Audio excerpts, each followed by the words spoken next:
Good Friday morning. I'm Tara Thomas. And I'm Amanda Goodman. Thanks so much for joining us for the group chat. This is episode 9. Is it really? Plus the pilot, that makes 10. So this is our 10th. That is 10th show of 2026. So appropriately, that means the month is coming to an end because we're coming to you live every Monday, Wednesday, Friday. And we just want to thank everybody for the engagement online and in person. Our show Wednesday night at Prairie du Chien was amazing. It was amazing. What a beautiful the property, the Waterfront Hotel. The property was beautiful. And so when we go into shows out of our viewing area, as we call it, from our time in television news, here we're just we're expecting a smaller crowd, and by smaller we mean like 30 or 40 because it's a more intimate thing. And it was a sold out, more like nearly like 150 women were there. And the energy, I mean, they were just so supportive, and their clapping and their laughing helped affirm our message. And so what's really neat is there is a girl who is a native of Eastern Iowa, Jessup. Yes. And her name is Malia Lichty, and she is just the most darling girl. I mean, early 20s, I'm assuming, or mid 20s. So she owns a boutique, Cactus and Cove, and she named it as such because she loves cactus, and then she thought Cove was a nod to like the beach. So I thought that was so creative. So Cactus and Cove is a boutique in Prairie du Chien, and understandably with the weather, that's a tourist area, but it's quite seasonal. So in the off season, places like this Backwater Bar and Grill at Waterfront Hotel, they can definitely use the business. So we were happy that it was a win-win. We were able to have a great show and fill this restaurant on a Wednesday night in the dead of winter. So thanks to you. Oh, and we have to say hi to Alice. She is a longtime supporter and has come to multiple shows. We missed seeing her in person. We had to get back on the road almost immediately after the show because we both have day jobs. So that was it was worth the drive though. And thanks to Monique, our friend from Francais, she made fresh sourdough bread that our families are still enjoying into the week. No, we're not. Our family is not. My family destroyed it. Last night, Thomas, my husband, and my son were eating some more of it. And the thing that's so special is for her, like my mom being a widow, she has found a sense of community being a part of our Faith in 4-Letter Words sort of foray into both in-person engagements and online. So, I mean, that's a gift. And it's, being like the Italian background, like how you show love and how you celebrate things, you eat, right? Yeah, or you share food and you do all the things. So, I mean, she made the sourdough, and it's, I know there's like a sourdough crew out there in, making it. And like that was just, to me, that is the ultimate, that's just such a sign of love. Right. That she thought of us to go and make, and she did it 2 weeks in a row. That's what I was going to say. She did it 2 weeks in a row, which is even more endearing. I had texted because my husband's abuela owned a bakery, and she was, she's just phenomenal, baker, baked all the things and all the bread. So my husband's like, he thinks he's an expert in bread. So I was like, my friend, she's from France. She made a sourdough. I mean, like, you'd want someone from France baking you some bread. So they were all literally waiting for me at the door at 9:30 when I walked in. And it was like raccoons. Like they were just tearing it off and they're dipping it in stuff. I mean, some, they got the olive oil out because, Oh yeah, but anyway, I love that. It was so fun. And so anyone watching, we have talked about, if there are any venues like Waterfront Hotel that are generally more seasonal, if you know of one of these spaces or places where during the off season they could use a boost, we would love to come on a Wednesday night. And breaking news, we just booked a show in Boscobel, Wisconsin, for the fall. So we shall be back in. I know it reminds me of like a cheese.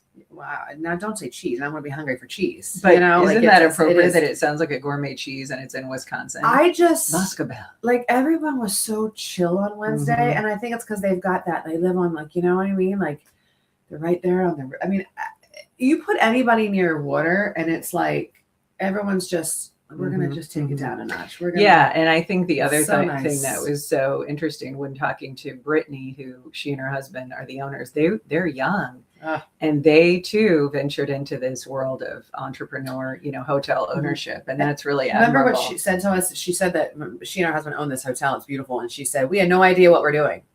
We had no idea. I mean, when I tell you this hotel is stunning, like Tara shared some pictures the other night. It is stunning. And then the food, we're up on stage and we're looking down and I see somebody like, I mean, you can smell Turkey Club. the food smells so good. And I'm like, someone's eating. I'm going to jump off that stage and jump in those nachos right now that table one has. Dive I mean, head it was, first. And that was so fun too, because when we got there, you know, these venues that sell food and drinks, that's the point, is we want people, we want to help you, you know, get some business. And so it was so cute. Brittany was like, now we were going to just do some final, you know, touch or walk arounds to the tables to check in before you guys take the stage. And we were like, no, our shows are so laid back. You can eat and drink and use the restroom the entire time, and we won't be offended. Although it's sad, because when we alternate and we have our breaks or our segments, sometimes right when she's handing me the mic and I'm going to talk about what's kind of our true crime chapter in the show, then it's like, don't leave. You want to hear this, you know, and people are like getting up to take a restroom break. Yeah, but that's what it is. Like, there's no rules, right? You know, right. We're so laid back. I mean, again, this is two people who, in the case of like a lot of our situations where we did the news, we were like, you were wearing Uggs and sweatpants, you know, and we were coming into work with like no makeup, hair not done. And then we were like frantically putting our makeup on it. Like, I remember being at like 4:58, sometimes sitting down, and then I'm like, I gotta touch up, I gotta put some makeup on. I mean, and you have literally 2 minutes, and so it's funny it's how a like, weird race. Well, and then like later on, like when from your beginning, middle, and to the end of the career. So like I remember near the end, it would be like it would be 9:58, and I'm like, I mean, I didn't retouch my hair and make it. It just sounds so silly, but I want to say something real quick. I wrote something this morning for my Amanda Goodman, my professional, you know, my individual professional page, because I wrote something yesterday saying like, we don't chase being liked anymore, right? Our only job, when we talk about our shows, our only job as television news anchors was for all of you to like us, and it was all based on superficial things like, do you like our hair? Do you like our outfit? I mean, is our waist small enough? Do you like the lipstick we're wearing? It was very superficial. When we would go out into the wild, right, we found ourselves smiling through some BS and nonsense because we had to be really nice to the wealthy advertisers and then their spouses and yada, yada. So I wrote something today is I want to make it clear though, like just because I don't chase, so now I don't want to be liked. I don't do anything. I don't care if people don't like me. It's that. But there is this misconception when you say, I don't want to be liked. They think that you're all of a sudden like an a-hole, or you're disrespectful, or you're a B, or you're all these things. That doesn't mean anything. It is this mantra, and I'm going to share it with you.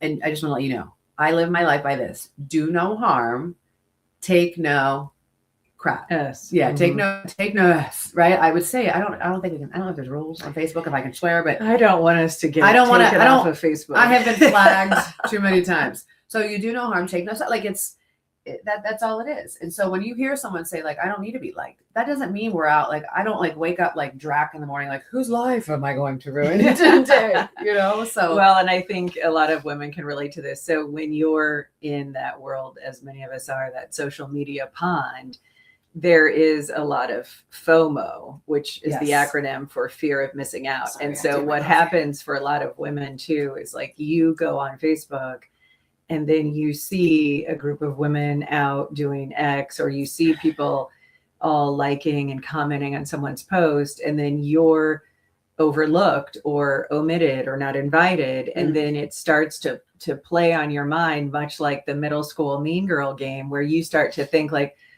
well, how come they're, you know, getting so much attention from that person and she's ignoring me? Or how come I wasn't invited?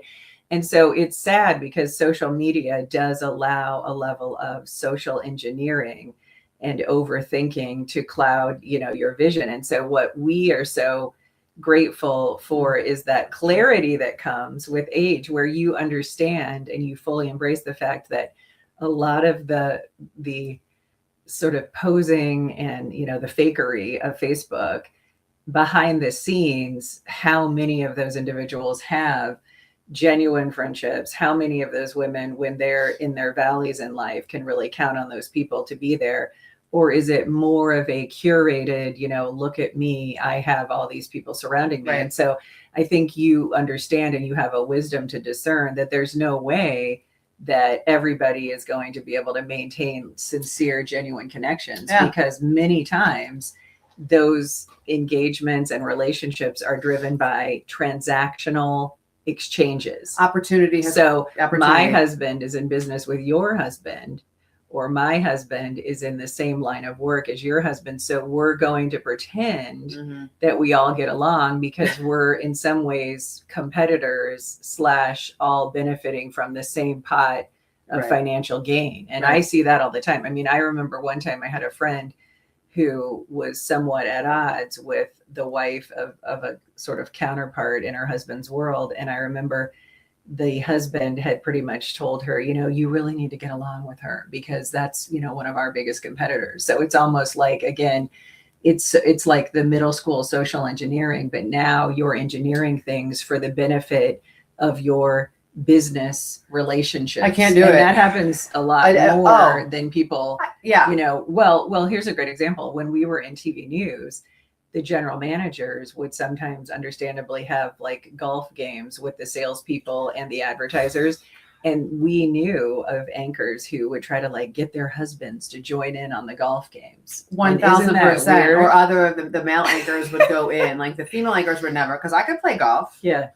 But the female anchors were never, and the male anchors, and that's the thing. And I mean, that's why my dad bought me golf clubs when I graduated college, because he's like, that's such a great story because he said it just personifies the he feeling. said this is where all the business meetings happen. You have to learn how to play golf because this is where the meetings happen. And my dad was right. He knew because he had played.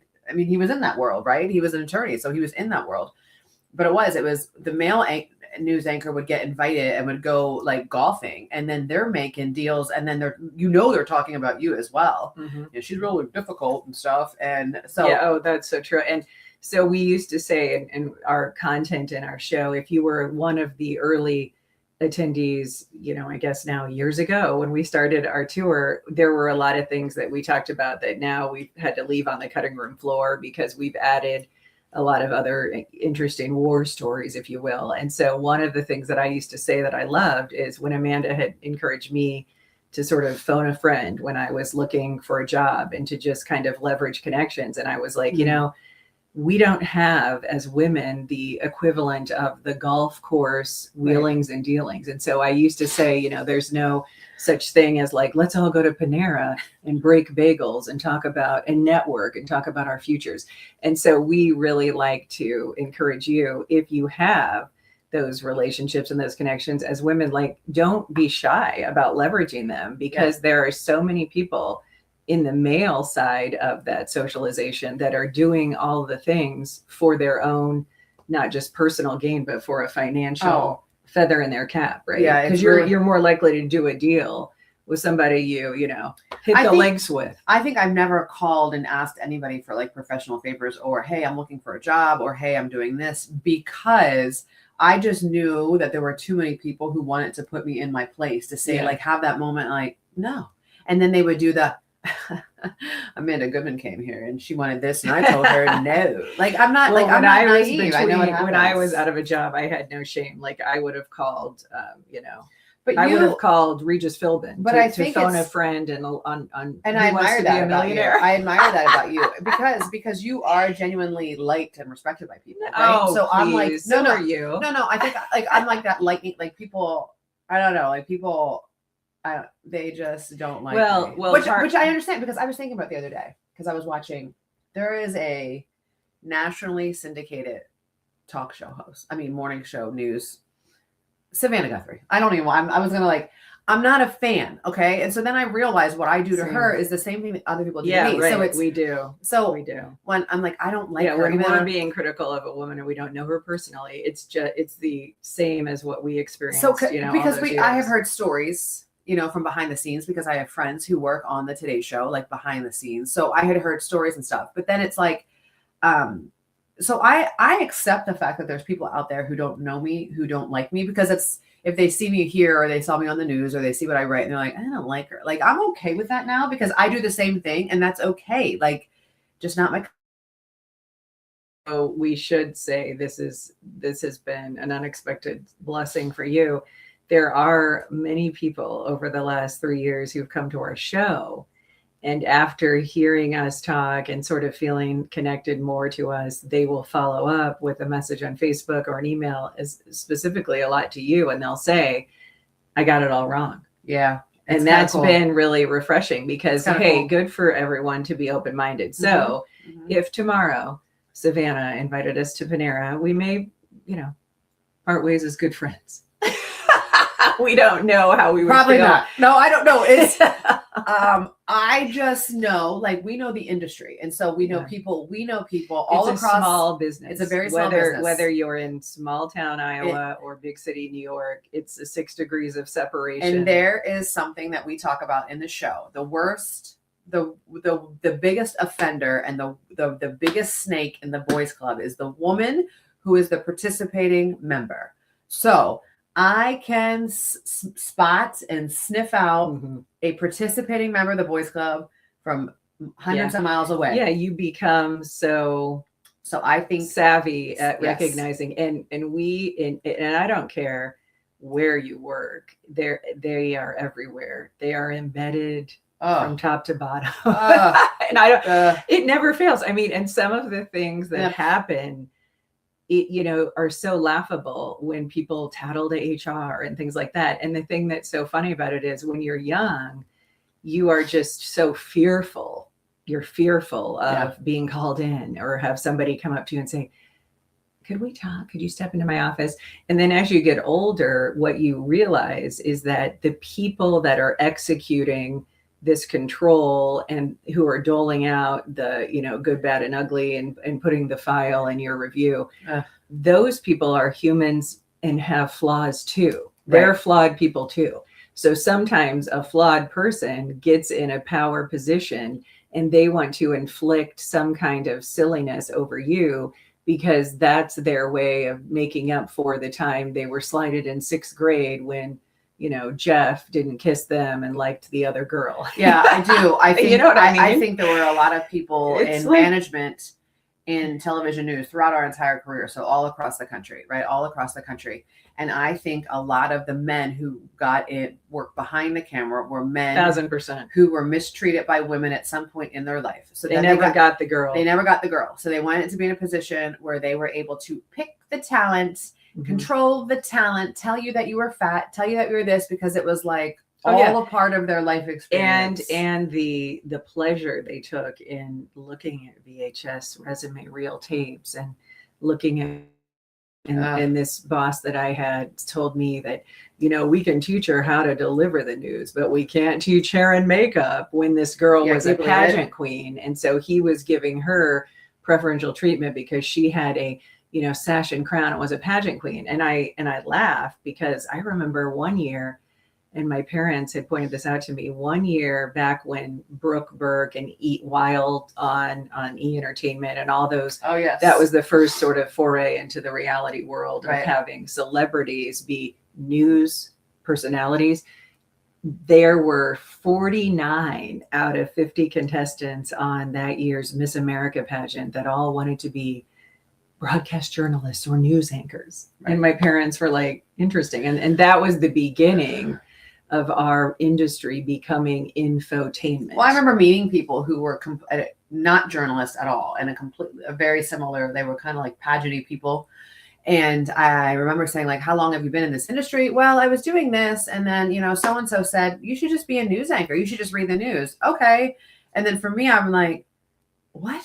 Like that was, that's when I knew, I'm like, that's when you're doing it from a performative driven approach. We were doing it because we were journalists by nature, writers, and also had the curiosity of wanting to, as we like to say, hold the powerful accountable. And so there's such a contrast between how you were driven and I was driven because of the craft and being a traditional media person versus I just want to wear makeup and look cute and read a teleprompter. I mean, and and I don't know which came first, the chicken or the egg, but when there was this influx of those individuals who were not trying to be serious journalists, that just played right into a medium that had become so entertainment and shallow. Oh, it's and I remember I have a consultant. Her name is Julie Kraft. She lives in Iowa. She worked for a really big consulting firm, and she was one of my first consultants when she saw a very young Amanda who was very, very egotistical. But I remember like we would be anchoring in the morning show or in the weekend, no, when I was a weekend anchor first. And we had like really good banter. And we all thought we were hilarious. And we would like do this banter. Like this is during an actual news, like the news portion, right? We'd have this banter and she would say like, stop.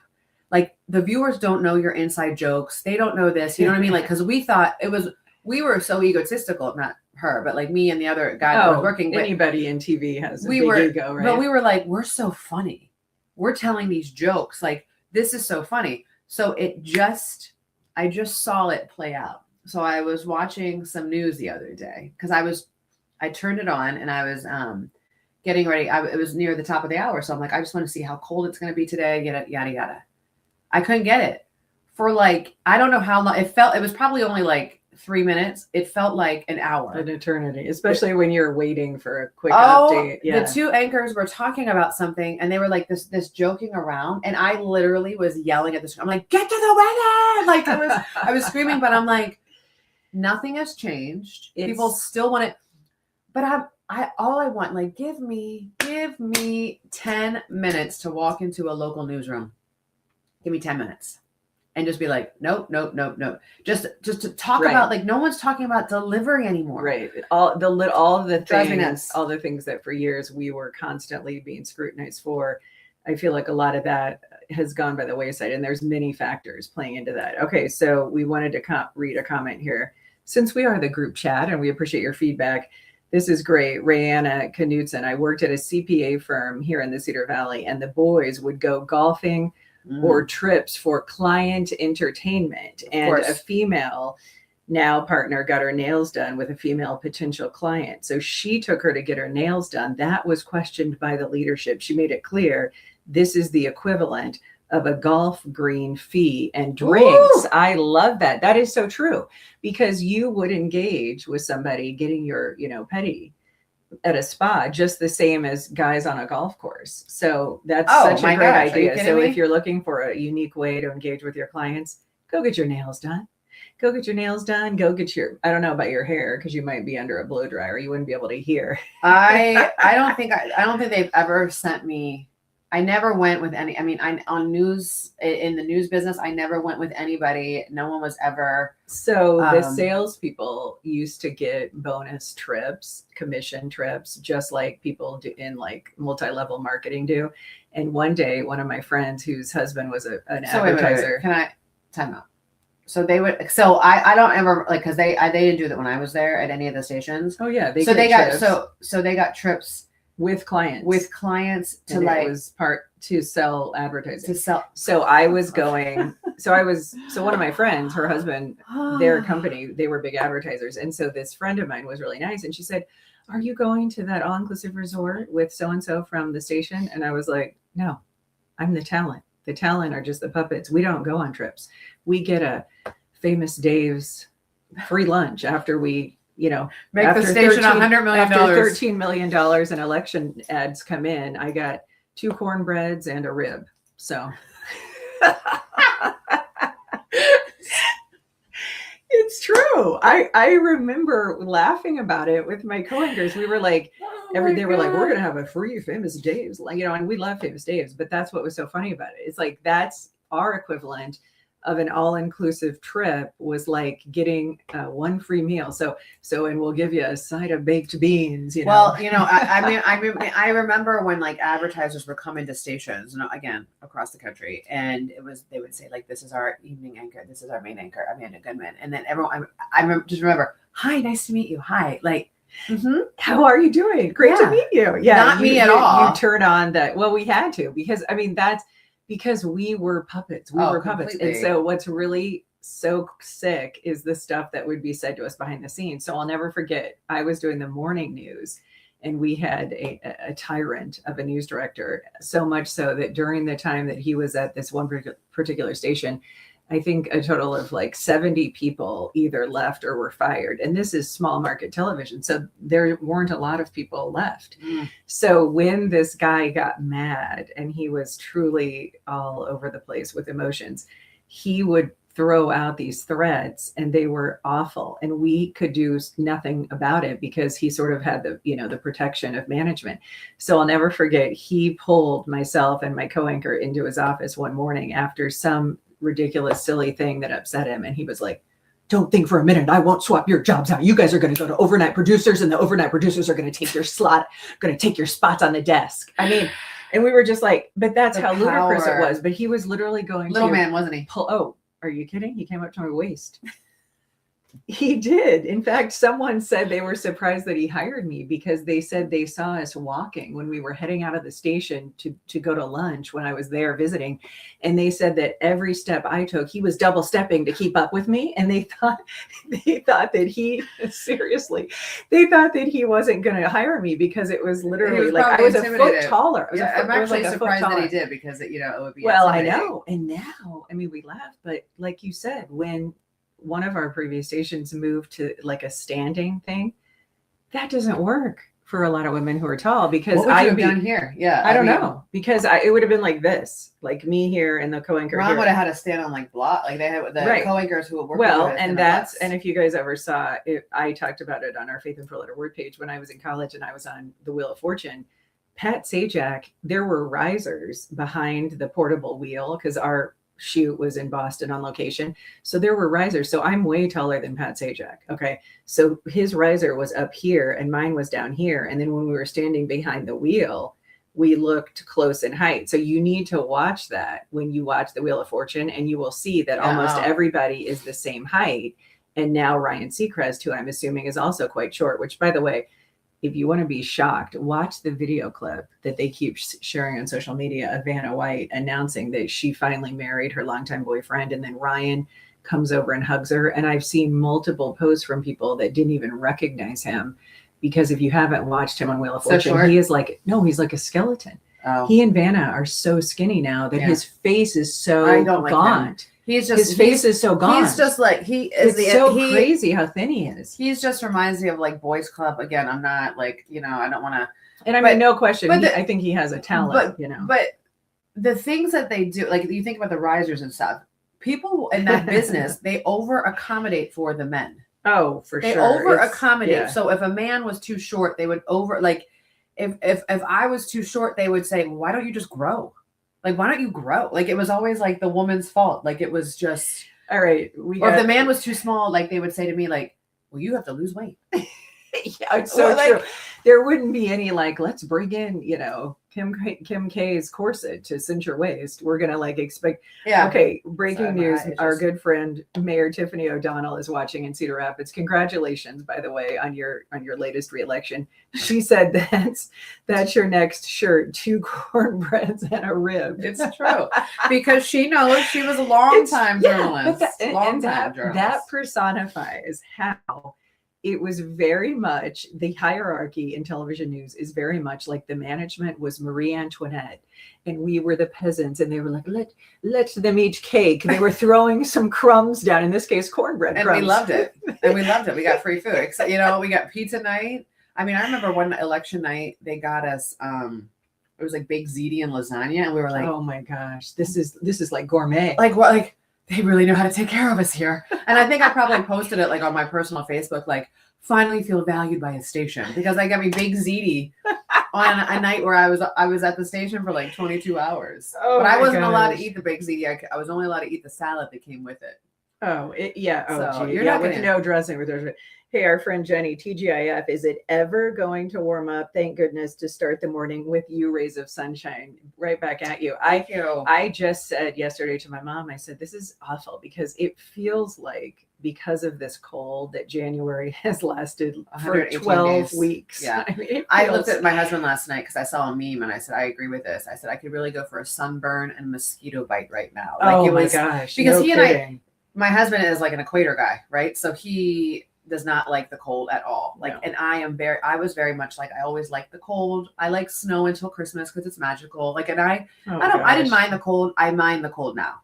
I think when I was like fat, I didn't mind the cold because I was always hot. I'm being honest. Like when I was really, but I get like bone, like to the bone cold. Same. So I came home last night and he was sitting in the house, and I walk in, I'm like, we're not doing this. I was like, we have to be snowbirds. It's, Because I do love Iowa. I love Iowa in the spring, summer, like in the fall. Like Iowa shows off. Right now, right now it awful. is hard to find the positives with the environment. I will give you a positive. I will give everybody a positive today. Okay, we are one day closer to spring. Okay, but that's sad because we don't want to wish away the time. No, right? and we should be able to enjoy neither. this time now. But it's not fun when I have worn a ski coat with a fur the whole day at work. I don't even take my coat off. But this is what I love. This is why I love Iowans, because Iowans do look for the positive in it, of everything. Yeah, that's true. Someone said, people say like this is like a big phrase here. Well, if it wasn't for that wind chill, it wouldn't be that bad. Like, oh, you know what I mean? Gosh, it's negative. I 8. said that this week. I said it's only 8 degrees. It doesn't feel like that because there's no wind. Yeah, it's so weird how we talk ourselves into thinking 8 degrees is warm. I think that's very endearing. Like, I think it's pathetic. It's because we're trying to convince ourselves that this is the right choice for us to have moved here. Oh, I have to tell you something completely out of left field. You would have been really proud of me. You would appreciate this. So on my way over here, I always stop and get like an iced coffee. And I stopped before I got to the drive-thru because on my way here was lip syncing some Whitney. And I was doing, it was I Will Always Love You. That's a and like right before like the drum bell. So like I stopped. So I wasn't going to go because I needed to finish the sequence. and I was like, and people were, I don't even care. What is the dance routine Whitney Houston song you did in 6th grade? How will I know? Oh, wait, 3rd grade. 3rd grade. Oh, that How will I know? How will I know? That's I did. He really loves me. I did that. I also did. I have one to "Wake Me Up Before You Go" by Wham. Wake me up. What a great song! Remember the Dayglow? Oh, outfits, and then if you watch My the Shirt Wham Said video, Me. you had the giant lettering. Like that was pretty cool 80s fashion. George Michael, and then Speaking of dance routines, I've gone down way too many X rabbit holes with Elon Musk. So because of this whole new like robot push that he's doing, and what is the name? I have it. I screenshotted. What is the name again of the robots? There's a name. There's a brand name for the robots. I didn't know. So he calls them. I don't know. You guys couldn't tell us if you watch because you'll know. There's a name for the robots. I mean, a brand name basically. Okay, so there is a video that I saw on X last night. 2 videos that were hilarious, and I don't know. One looked AI generated, and one looked like a legitimate video. But what the robot was doing, he was doing a dance routine to Ice Ice Baby, and he was doing Roger Rabbit. Oh, yeah, and Cabbage Patch. Okay. And I mean, it wasn't bad. Like I'll say he had more fluidity than some white people we know. I just saw when I was coming in, when I was sitting in here before the show started. I don't know, I think it was Jimmy Fallon. So he had a guest on, and then the guest, I can't remember who it was, has a father-daughter dance coming up, and Patrick Dempsey comes out to show him the African Annie. You know what I mean? Like the one that's cool. The Can't Buy Me Love. Yes, Can't Buy Me Love. What a classic movie. That movie changed my life. That is such a great movie. And what's cool is it was filmed in Tucson. So my daughter's in college there, and so you can go and see that abandoned airfield where they filmed a lot of that movie. Airport Graveyard. Airport Graveyard. And so what's really crazy is in the movie, she reminded me of this, the college or the high school football star, he's going to play at Iowa. Remember in the movie? And then it's just so funny how growing up, and then you're like, Iowa. Oh yeah. For me, like, oh, that's one side over. Yeah. But that movie, I mean, so when Grey's Anatomy came out, everyone was like, oh my God, McDreamy. And I'm like, that's Ronald Miller. That's Ronald Miller. Yeah. That's not McDreamy. Right. Those of us from our Gen X days. Also, I also want to tell you, because I don't know, we have a lot of readers out there. I got so excited last night, like it was Christmas. Freda McFadden's new book is out, Dear Debbie. Oh, one of your favorite authors. She's my favorite author because I've literally read everything, so I have been waiting. So Dear Debbie is out. I started reading it. It's good. It's good. So great. So yeah, that sounded like Oprah just there when you goes, it's good. It's good. You got afraid of a book. Oprah's book club. Okay, Amanda's book club. Maybe that's a thing we need to do. Okay, so back to Elon. Okay, so the robot, the frivolous side is the robot dancing. Here's the crazy part. There is a video. It was fascinating. There was a video, and it was a robot with a woman who was a widow, and she was, in need of some support. And it showed her like sipping her coffee, and the robot was making her lunch, was like walking around making her lunch. And then it showed the robot like tucking her in and pulling up the blanket. I mean, wait, what does the robot look like? Does it look like a human? no, they Does it look, look like they a look robot, like though? a modern day C3PO. It just looks like a C3PO, but because it has, you know what I mean? You knew exactly what I meant. I do, but like the way that I have never thought that anybody dead serious face, like news face, it looks like a modern day 3CPO. C3PO. C3PO. I don't even from know. Star Wars, Yeah, so R2D2 C3PO. So this is what's crazy. So that robot, they said, would keep people in their homes because it can do, and it showed the robot vacuuming when the woman was watching TV. And I thought, you know what?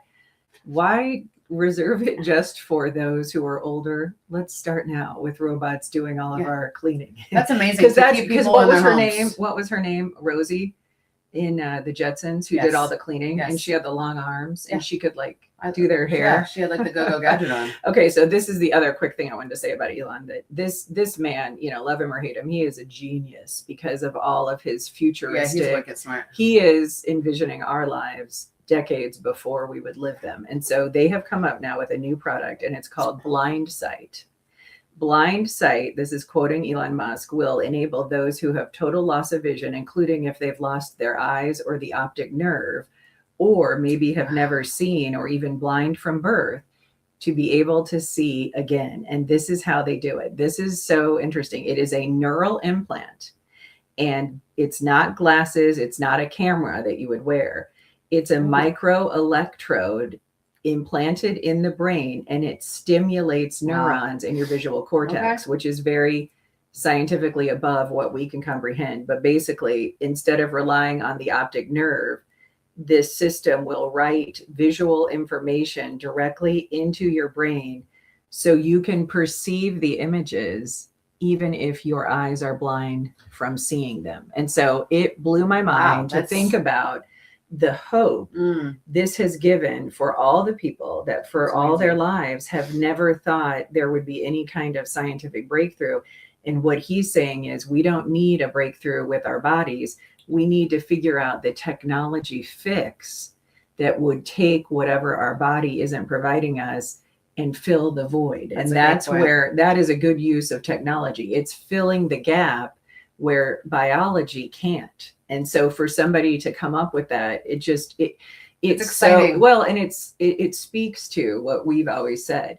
We don't pretend to be experts in areas where we're not. So I'm not going to be a brain surgeon, and you're not going to be a news anchor, right? Right. Because there's just different skills. Now, granted, we could take a lot more people and make them news anchors than the alternative. You're not going to randomly round up some potential brain surgeons. But I mean, that's the equivalent of how much you have to have and support, the creative and innovative output of people who are so inclined to think outside the box. And if this is a good reminder, right? And I hope this encourages to remind you that two can be true. You can dislike Elon Musk's politics. You can dislike him, okay? And you don't have to agree with them, but you can respect and be encouraged by his genius ability to make changes. Well, and why would we not support? Because I'm sure there's people online. They're like, oh, I'm not. They won't. People will immediately. Yeah, like they're not going to buy a Tesla because they don't like him. Meanwhile, if it weren't for him, I mean, we wouldn't have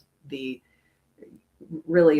proliferation of electric vehicles, and they've had challenges with them. But I mean, because of him, they have like those self-driving cars now, which my friend rode in one in Scottsdale, and she said it freaked her out. Now I'm the opposite. I'm ready to like lie back and take a nap while I'm being driven. I'm not driving in a car. I won't do it. That just Are you serious? I don't like anything it's that I'm safer in than control. Human error, though. Think of all the people. Like I just was in a crash where a woman literally turned into me. In my head, I'm Dateline mind. In my head, I'm like, someone's going to program this. Take you to some dark as the self-driving car is veering down the wooded road. Like this is why you can.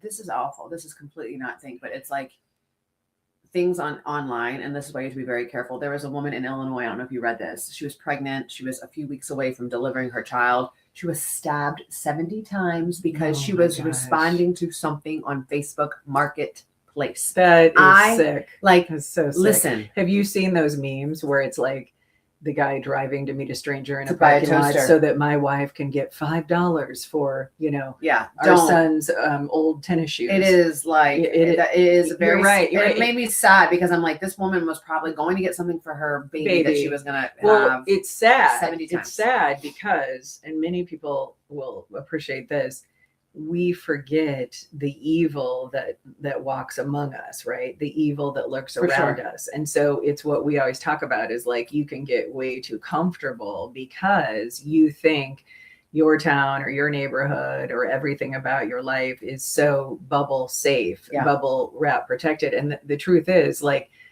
evil happens everywhere. And unfortunately, if you're a faith driven person, that's the constant ebb and flow of our lives, is everything that's being, you know, that's pushing us to do good. There's also that sort of streak of evil that can rear its ugly head in horrific crimes that people commit. Too many people slithering around on their bellies. You know what I'm saying? For Too sure. many people, and they come, that's a good way to put it. And they come looking like me and you. I think some of the most evil, one of the most evil people I Ted know. Bundy. Yeah, I was thinking about somebody else, and you know, someone we both know in person. But like one of the most evil people I know comes looking very pretty. You know what I mean? Like, I don't know who this is. Yeah, you do. You're gonna have to tell me off camera. I'm Off like, camera. But like this person comes like looking like, you know, this, you know, very pretty, put together. so we're not. person. I got you. We're not saying this person's a criminal. Like, Not a criminal, just, just evil. somebody. You who- can be evil. You can be right. yeah. Somebody who has a Yeah, you mean just- spirited like intent, but they're coming at you with an angelic sweetness. That is why. Yeah. Like I have like a wall up with anything because you don't know. It's hard. It's hard when you've been burned not to be guarded. It's hard. And so And your head has to be on a swivel. So that's where the Bible, and if you read some of the verses, will help you that even if you've been ever burned or put, you know, you definitely have to be careful though, because you don't want to close yourself off and put yourself in a space and place where you're not receiving people with love and with open-heartedness. And I think that's hard. It's like, if you feel that your heart has been hardened, read Psalms and read some of these books in the Bible, and it really does change how you approach life and how you approach people. And because of our background in television news, we tend to be jaded and cynical. And so my faith has helped me to be in a place of really more glass half full, for sure. Yeah, Because you never want to lose hope. Is what I'm saying. No, I have hope. I'm just not. I think it's I'm not naive to know. I'm very much aware that there are people around us who have motives. Oh, for sure. And ill intent. My biggest there are too many people who opportunity controls their loyalty. Oh, So for I don't sure. let certain people. I mean, my circle is very, very, very small, and that's not saying like Yeah. you don't deserve to get. It's just I Yeah. can see people if you like. I'm Well, not an and that's idiot. because part of that is because we've wasted so much time on relationships and commitments that in the end were not sincere. It was people trying to sort of use and abuse whatever perceived influence or gain they thought they could get from us. And Oh. so that's where you definitely have to have that kind of line of demarcation. Okay, I wanted to mention this great This comment. is great. from I just read Katie. that same thing. So I have to be honest, I had no clue that you ladies were even out here. I was at the show on Wednesday in PDC, Winnie the Pooh tattoo. Remember you well. Thanks so much was for hilarious. your smiles and laughs.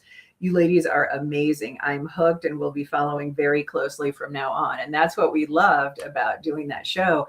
Whenever we go, there's always somebody who knows somebody who might nudge somebody to go. And then they get there and then they're like, who are these broads? You know, they're kind of fun. And so we love the multi, lanes of connections that we make. And so, yeah, for somebody watching, if this is your first time joining us, if you're on the YouTube stream, we also are live simultaneously on our Facebook page, which is where we do a lot of engagement, Faith in 4-Letter Words. And then if you miss the Facebook recording or you're watching this now and you're like, hey, I'd like to go back and see the whole thing, all of our episodes are permanently housed on our YouTube page. And it's she kind of did it there, and there's some other people do it, and they'll say like, I'm so sorry, like I don't know who you are. You will never offend us by saying that. No, we're so glad you found us. Because we are not like, you don't remember when I was on that television station. Like we're not like that by any means, because we're completely different people now. We have evolved. I'm so proud of it. Like I love, and we talk about this in the show. The one thing that I was never told when I was in my 20s, we as women, we fight the evolution of us, right? Because who we are and what we allow at 20 is not who we are and what you allow at 30 and 40 and so on. So it's like we fight the evolution of us. So I look back where I was, I mean, like 9 years ago when I was still in the news, I'm a completely different person. Like a completely, I'm a better version. I'm just so a better version of yourself. You're still your authentic self. Yeah. Oh yeah. Yeah. Refined the rough edges. Yeah. Right. That's what we did. And it was just kind of like, I got really, really comfortable in who I am. And I stopped apologizing for, because you do. Well, and you also stop feeling guilty. And then also as women, we all do this. You say sorry all the time. Oh my gosh. So whenever someone does something I'm that's sorry, really their intention, or they intended maybe to do it, or it's something that, you shouldn't have to apologize for. That's our default, is we go, oh, sorry. Oh, sorry. Oh, sorry. I say it all the time. And the reason that I do it a lot at work is because I have learned that if you don't, unfortunately, have this very humble air of like being apologetic, you might be turned into HR for a slight that you didn't even know was a slight because you meant no harm. Well, I think seriously, and you've come across this a lot, especially you a lot. There are people that kind of want to put you in, see if they can check you. Oh, because they're 1,000%. Because I think people think this, like, because Tara thinks that she thinks she's so much better than everybody. No, she doesn't. Because they cloud confidence with arrogance. Yeah. That's what it is. So if you are a confident person, especially as a woman, people's default is arrogance. If you're a confident person as a man, you're on the fast track to top management. Okay, he's so confident. he has so much self-worth, and a woman's like, yeah, like she just thinks you better check her, boo. Yeah. But that's our favorite line from Who Gonna Check Me, Boo? Real Housewives of Atlanta with Sheree, if you've ever watched it in the early seasons. Okay. I need to like switch gears here because I need to talk about something pop culture that has been bothering me. And I want to know your take because we have sons. The Brooklyn Beckham saga. Gosh. Let me catch you up. Let me give you like little thing. Victoria David Beckham, their oldest son Brooklyn, he got married to Nicola Peltz, who's the daughter of a billionaire. Brooklyn went out recently and said, I'm done with my parents. My mom was inappropriate at my wedding, dancing with me. It was like a Britney Spears break. Yes. And so I'm saying this. I am team Victoria and David. Do I think that he maybe had issues growing up? Perhaps. I mean, I think we all do. You all have some kind of childhood trauma of some scope, right? Brooklyn, the billionaire's daughter, never would have liked you if your last name wasn't Beckham. Okay. Second of all, I smell something shady because the wife has a pattern. The wife has a pattern of isolating people who she's been with. Interesting. Okay. So for me, that's sad as a boy mom. So for me, this is what I don't know what's going on. And I'm not going to be one of these people on social media who think that they know everything. It's not. Here's my problem. You talk crap to the family. You never take family business outside, right? Like if you have issues, you like once you air your dirty laundry about how bad, like I'm out. Well, I see both sides of it because if some of this is true, they allegedly said that after they were sort of cut off by Victoria and David, that the only way they would agree to get together with them is if they made a public appearance as a united front.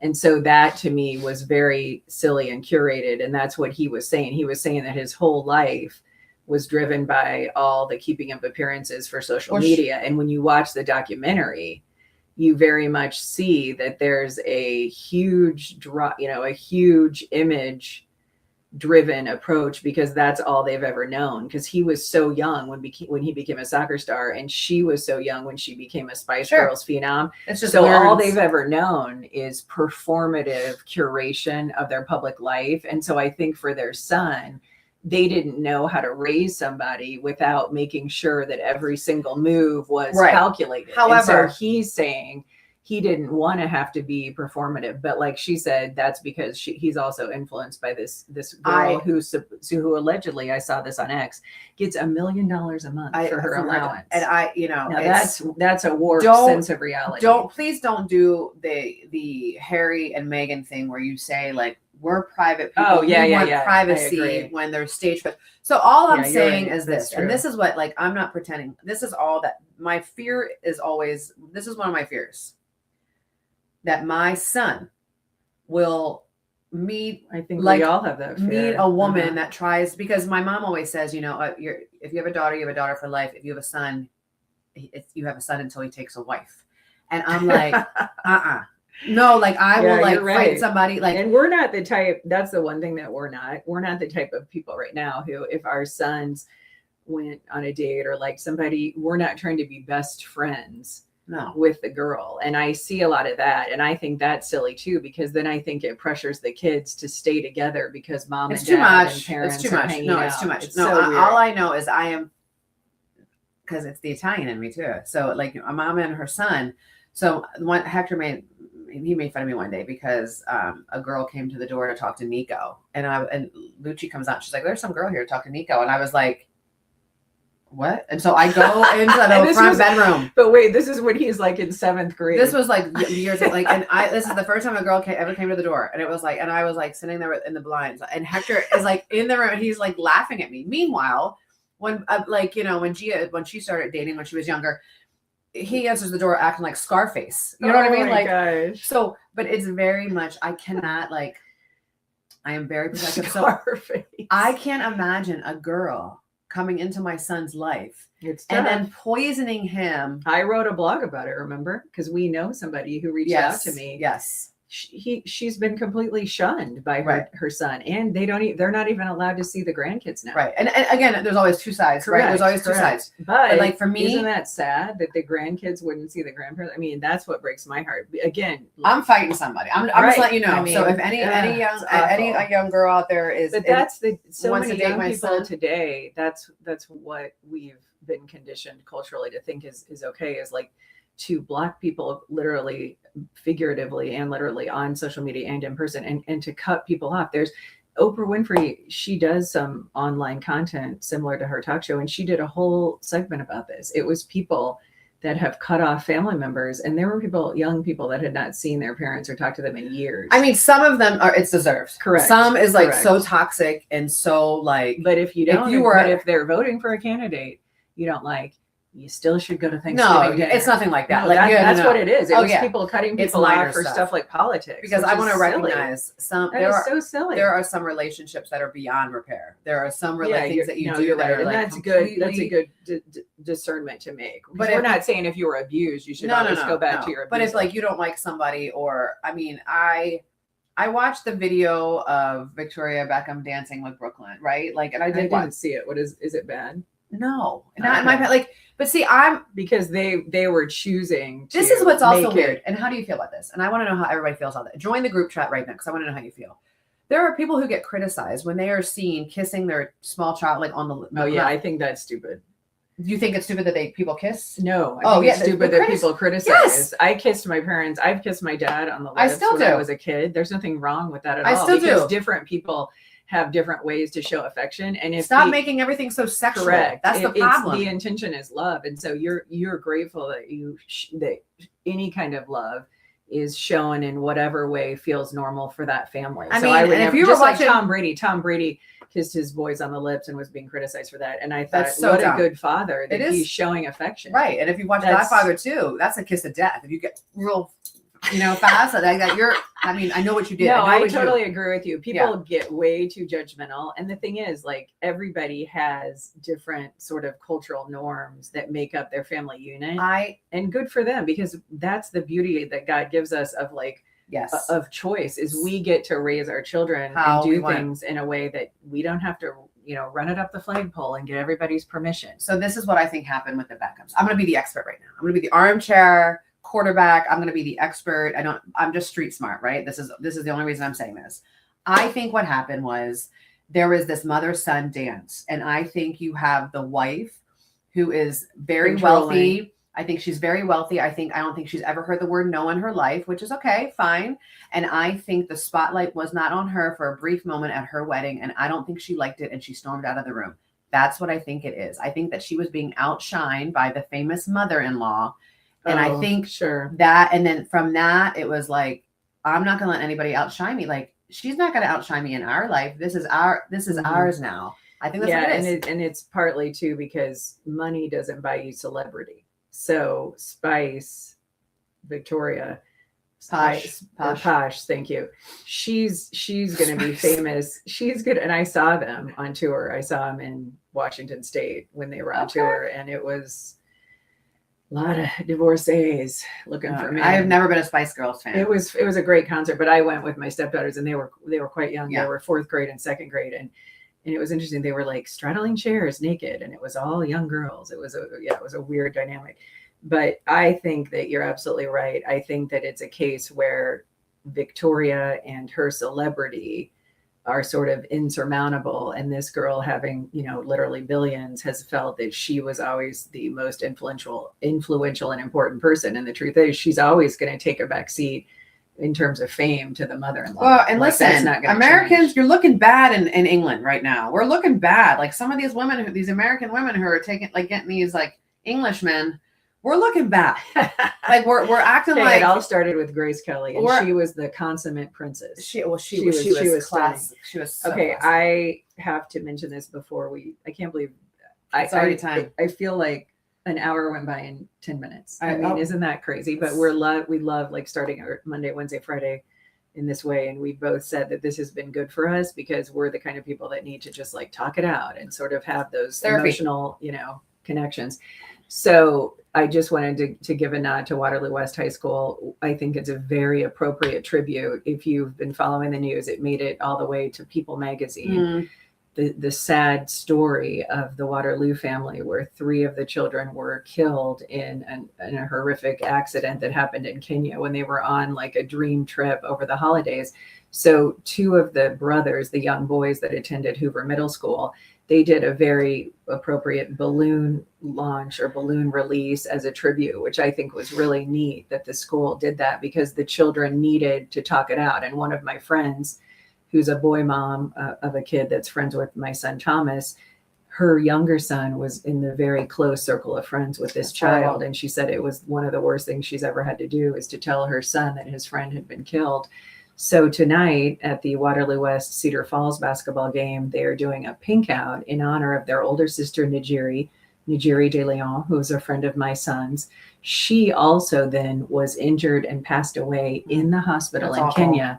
So these parents have lost 3 children, and it is really heartening to see that there's been a GoFundMe and they've raised nearly $80,000 for the family, because imagine they had to bury the one son, or they had to bring the daughter back. And I don't know, they did have a funeral in Kenya, so I'm not sure what they did, with the logistics of it all, but it would be just a nightmare all the way around. And then you add to it the layer that this happened in another country. Horrible. And so if you are so inclined and you're attending the game, wear pink. Now, as a side note, this is a typical kid response. So I tell my son how special I think it is that they're doing a pink out and that I was planning to wear pink. And my son looked at me and he said, "It's not for the adults."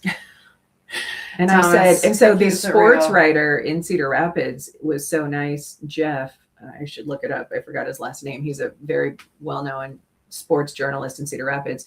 He even tweeted the X post and said he's going to wear a pink tie and a pink shirt. Important. So I just can't even imagine, how a family would even begin to deal with that. And so I think is kind of cool is that's the one plus. We talk about this about the crowdsourcing concept on social media.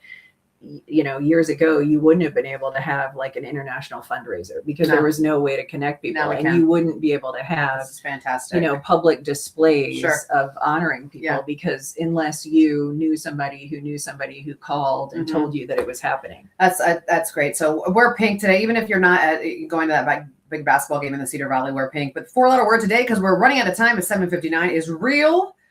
Because no filters, no shrinking, no performing, just who you actually are, your opinions, your quirks, your softness, your strength, all of it. My 4-letter word is real. be you, be That's real. so good.